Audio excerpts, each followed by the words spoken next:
Bonjour, je m'appelle Joseph Ponce et je vais parler sur Roman Jacobson. Il était un linguiste, écrivain russe et théoricien, né le 18 octobre 1982 à Boston, né le 11 octobre 1896. Est un théoricien russe. Roman Jacobson a commencé à étudier les langues orientales à Moscou, à l'Institut Lassar de langue orientale. Puis elle est entrée à l'université de Moscou et s'est inscrite à la faculté de philologie et d'histoire. À cette époque, le formalisme russe, mouvement intellectuel et littéraire, né pendant la Première Guerre mondiale, a prévalu et a consolidé l'indépendance de la théorie littéraire et de la critique littéraire en tant que discipline autonome. Dans les années 20, il est allé vivre à Prague et a bientôt commencé à exercer comme professeur de philologie russe. Il a également travaillé comme professeur de littérature tchèque ancienne. Des années plus tard, il fait des recherches dans le domaine de la philologie, de la poésie, de la création de la langue, et publié ce résultat dans une série de livres, les nouvelles poésies russes en 1921 et sur les vers tchèques, avec une référence particulière aux vers russes en 1923. En 1930, Roman Jacobson défend sa thèse de doctorat à Prague.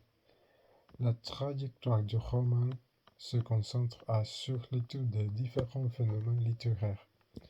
D'autres de ses œuvres le reflètent: Observation de la prose du poète Pasternak, 1935, et Vers inconnu de Mayakovsky, 1982. L'œuvre de Jacobson, bien que considérable, est dispersée et n'est pas systématisée en grandes œuvres.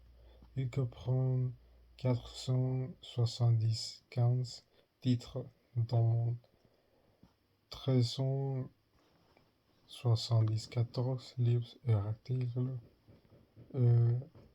101 textes divers, poèmes, préfaces, introductions et articles de journaux. Jacobson était un chercheur théorique plutôt qu'empirique.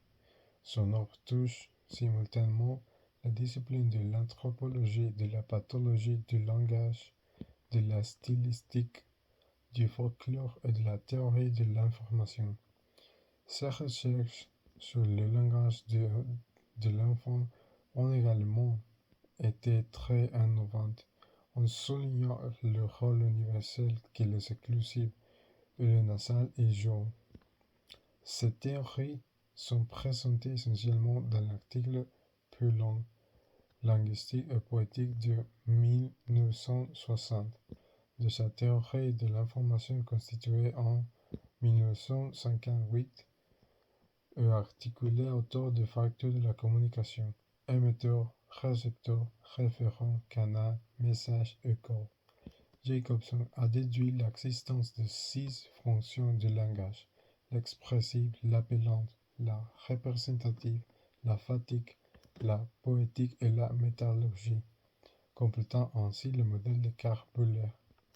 Certains de ces œuvres sont: Notes sur l'évolution phonologique de rose comparée à celle des autres œuvres slaves, Principe de phonologie historique, Contribution à la théorie générale des cas, sur la théologie des affinités phonologiques entre les langue des enfants aphasie et loi phonétique générale, langue des enfants et aphasie Ayuso, les catégories verbales.